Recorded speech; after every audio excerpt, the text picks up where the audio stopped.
One thing that computers are really good at is repeating commands. As a person, you'd get really bored if you had to do the same thing lots of times in a row.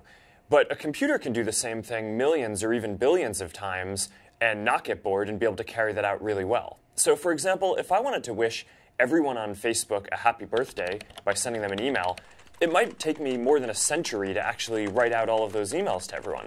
But with just a few lines of code, I can have a system send an email to everyone on Facebook wishing them a happy birthday. So that's what loops are and why they're valuable and something that computers can do very well.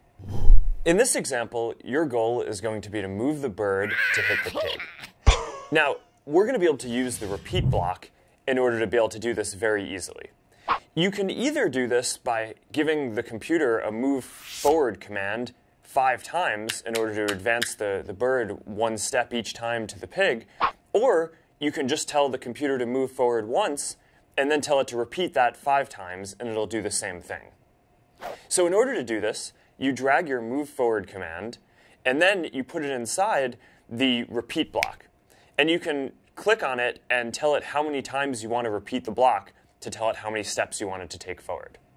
Now, one more thing is you can put as many commands as you want inside the repeat block. So in this example, you're telling it to move forward and turn left, which it'll do 5 times. All right, good job and have fun.